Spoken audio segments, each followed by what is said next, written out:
Friends, Mamta Chhabra welcomes you all in my channel Vishal Chhabra academy. हम लोग 9th class का chapter ले रहे थे इस मैटर अराउंड अस प्योर।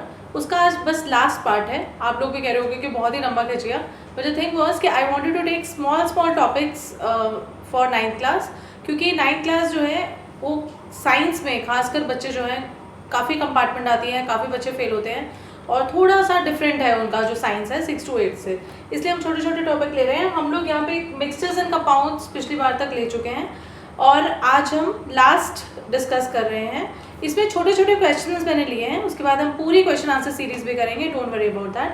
तो आज का हमारा जो टॉपिक है वो ये है कि why air is known as a mixture. मतलब ऐसे वाला एक टॉपिक है, इसी तरह का दूसरा क्वेश्चन हम लेंगे जो बिग टॉपिक्स हैं और ये एग्जाम्स के पॉइंट ऑफ व्यू से काफ़ी इंपॉर्टेंट है, ठीक है।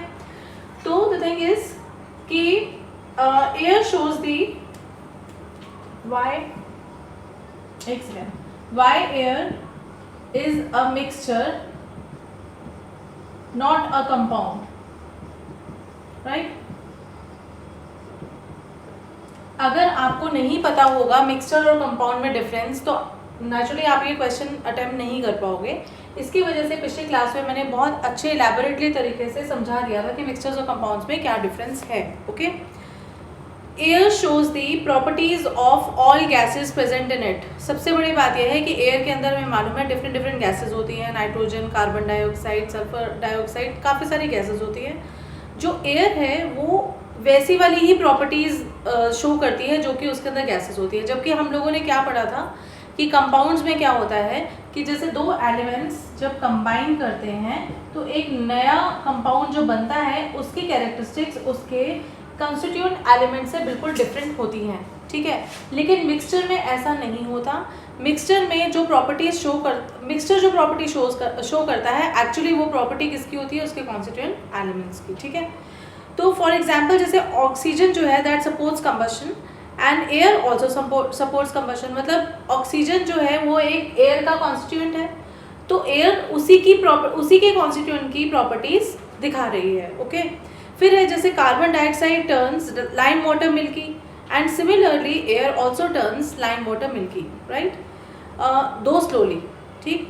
फिर है नो हीट और द लाइट इज एब्जॉर्ब्ड और गिवन आउट इन एयर। कोई एनर्जी का एक्सोथर्मिक या एंडोथर्मिक इस तरह का कोई रिएक्शन नहीं हो रहा है, राइट। फिर है एयर हैज़ वेरिएबल कॉम्पोजिशन। मतलब ये नहीं है कि सिर्फ 2%, नॉट लाइक दैट। कोई 78% है उसमें, कोई 21% है, कोई 0.01% भी है।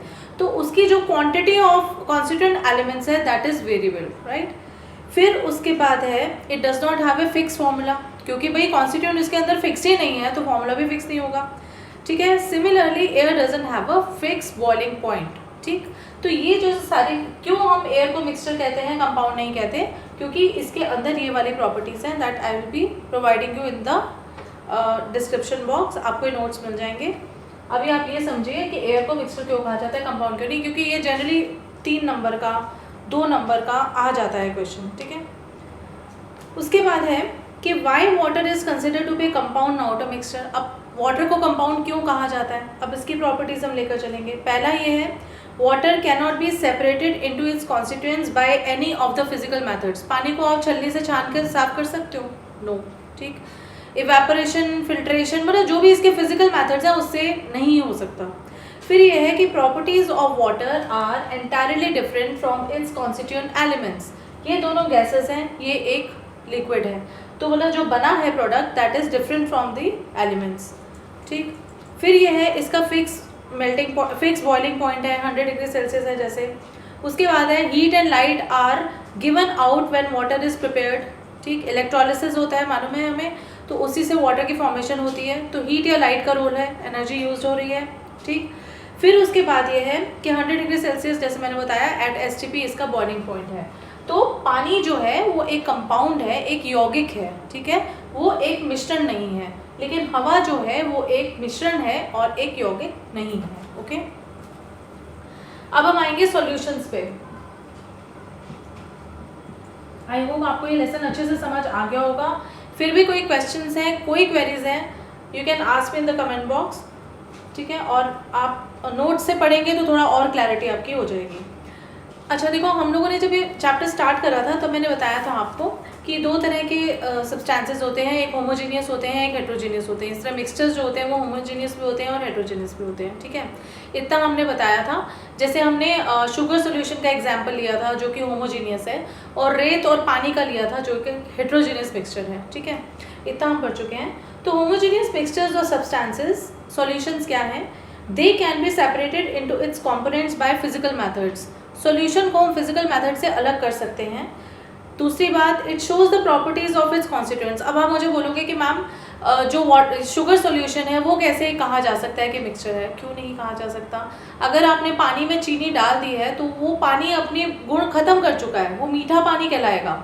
अगर आपने उसमें नमक डाला है तो वो पानी नमकीन हो जाएगा, तो पानी ने तो अपनी प्रॉपर्टी छोड़ दी ना, ठीक। फिर दूसरा है, it has a variable composition. अब 4 चम्मच चीनी डाल लो या 2 डाल लो, ठीक है, depends on you, variable composition हो सकता है उसका।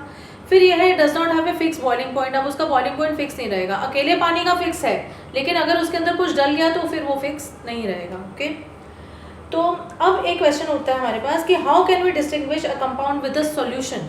एक यौगिक को एक सॉल्यूशन से, विलयन से कैसे अलग कर सकते हैं? सॉल्यूशन का मतलब विलयन होता है। आप ये टर्म्स देख लोगे तो आपको पूरा चैप्टर वैसे ही समझ आएगा, चाहे आप किसी भी मीडियम को बिलोंग करते हो। सॉल्यूशन का मतलब विलयन हो गया, ठीक है। मिक्सचर का मतलब मिश्रण हो गया, और कंपाउंड का मतलब यौगिक हो गया। विलयन जो होता है आपको मालूम है कि विलेय और विलायक का बना होता है, राइट। विलेय मतलब सॉल्यूट और विलायक means solvent, and they combine to form a विलयन, जिसको हिंदी में इंग्लिश में सॉल्यूशन और हिंदी में विलयन कहते हैं, ठीक है। अच्छा, अब इन्होंने पूछा है कि क्वेश्चन क्या था, how can we distinguish a compound with a solution. अगर हम सॉल्यूशन को देखते हैं, सॉल्यूशन को हम मिक्सचर्स कहते हैं। क्यों कहते हैं? They can be separated into salt and water by physical processes like distillation. Distillation process से हम पानी और सॉल्ट को भी अलग कर सकते हैं। Salt solution has the properties of both it's constituents. Salt solution की जो प्रॉपर्टीज है, जैसे हमने बताया कि नमकीन पानी हो जाता है, तो पानी की भी हो गई और नमक की भी हो गई। फिर यह है कि composition of salt solution is variable, जैसे मैंने अभी बताया कि does not have a fix formula, ठीक। अगर सिर्फ नमक की बात करें तो उसका फिक्स फॉर्मूला है NaCl। अगर सिर्फ पानी की बात करें तो फिक्स फॉर्मूला है H2O। लेकिन अगर इन दोनों को मिक्स कर दिया तो they don't have any formula, ठीक। फिर है कि salt solution doesn't have a fix boiling point. तो ये 4 पॉइंट्स हैं जो कि अगर आपके क्वेश्चन में आते हैं कि why solutions are considered to be as the mixtures, या how can we differentiate a mixture with a compound, तो दोनों के ये 4 पॉइंट्स आ जाएंगे, ठीक है। अब ये है how to distinguish a compound and a solution. Now अब इसको हम डिटेल में करते हैं। If you want to distinguish between a compound and a solution, we have to evaporate them separately. अगर हमने ये किसी को मतलब ये जज करना है बेसिकली कि ये जो है कंपाउंड है या सॉल्यूशन है, मतलब हम लोगों को ये पता करना है कि ये यौगिक है या विलयन है, तो हम क्या करेंगे? उसके लिए सबसे सही तरीका है कि हम उसको इवेपोरेशन करेंगे, उसका वाष्पीकरण करेंगे। इवेपोरेशन को हम क्या कहते हैं? वाष्पीकरण।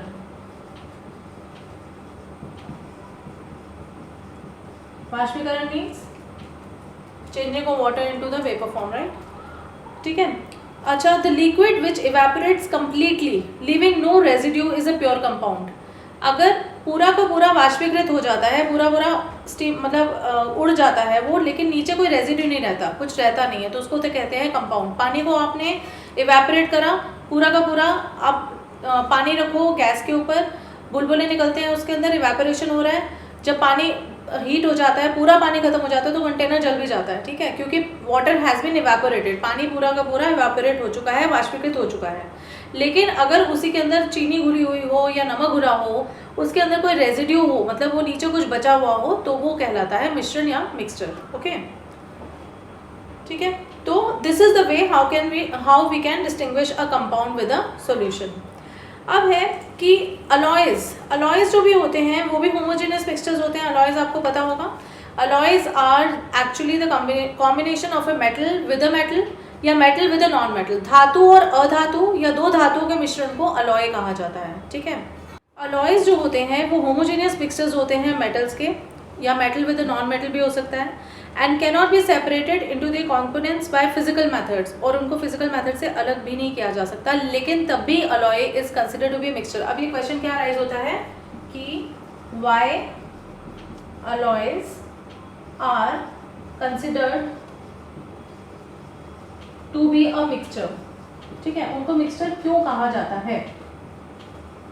उसका रीजन है, पहला पॉइंट ये है कि it shows the properties of its constituent elements. ठीक है, जो इसके अंदर एलिमेंट्स प्रेजेंट होते हैं उनकी प्रॉपर्टीज दिखाता है. It has a variable composition, इसका कॉम्पोजिशन भी फिक्स नहीं होता. जैसे कि ब्रास का एग्जांपल लिया जाए, ये होमोजेनियस मिक्सचर है किसका? कॉपर एंड जिंक का, बट इसको भी कंसिडर क्या किया जाता है? Mixture, because it shows the properties of both copper and zinc.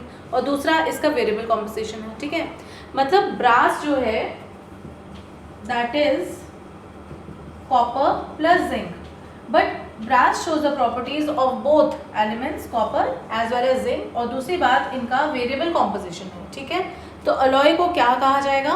एक मिक्सचर.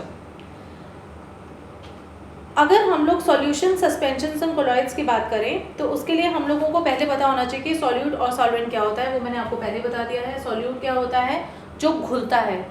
सॉल्वेंट क्या होता है? जिसमें घोला जाता है. और इन दोनों के मिक्सचर को क्या कहा जाता है? Solution. Okay, the substance that gets dissolved in a liquid to make a solution is known as solute, Welair, and the liquid in which solute is dissolved is known as solvent.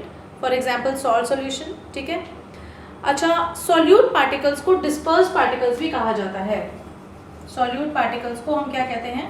dispersed particles. और solvents को हम लोग dispersion medium भी कहते हैं. ये याद रखना, थोड़ा 1 मार्कर क्वेश्चन में आ जाता है कभी. वैसे जस्ट ये मतलब एनसीईआरटी में जस्ट इसका नाम ही लिया हुआ है, लेकिन फिर भी मैं आपको इसलिए बता देती हूँ. कई बार 1 मार्कर में आ जाता है कि डिस्पर्स पार्टिकल्स क्या होते हैं और डिस्पर्जन मीडियम क्या होता है. राइट. अच्छा, वाटर जो है एक एक्वियस सॉल्वेंट है. The solutions made by dissolving various solutes in water are called aqueous solutions. हम लोगों ने AQ वर्ड देखा होगा. कई बार हम लोग केमिकल रिएक्शन लिखते हैं तो AQ होता है. एक्वियस का मतलब होता है जिसमें पानी मिला होता है, जिसमें वाटर एक सॉल्वेंट की तरह काम कर रहा होता है. On the other hand, solutions made by dissolving solutes in organic are known as non aqueous solutions. और जिसमें सॉल्यूट्स डिसॉल्व होते हैं उनको नॉन एक्वियस कहा जाता है. एक्वियस मतलब पानी वाला, नॉन एक्वियस मतलब विदाउट वाटर वाला. ठीक है, तो इस चैप्टर में इतना ही था. I will come up with the new question answer series of this chapter only in the next video. Till then आप एक बार अच्छे तरह से चैप्टर पढ़ लीजिए. कोई प्रॉब्लम्स हो तो पूछ लीजिएगा. अदरवाइज क्वेश्चन आंसर सीरीज में पहले हम MCQs करेंगे और उसके बाद NCERT के सारे क्वेश्चंस करेंगे. Take care. Thank you. Please do not forget to like, share and subscribe my channel. Till then take care. Bye bye.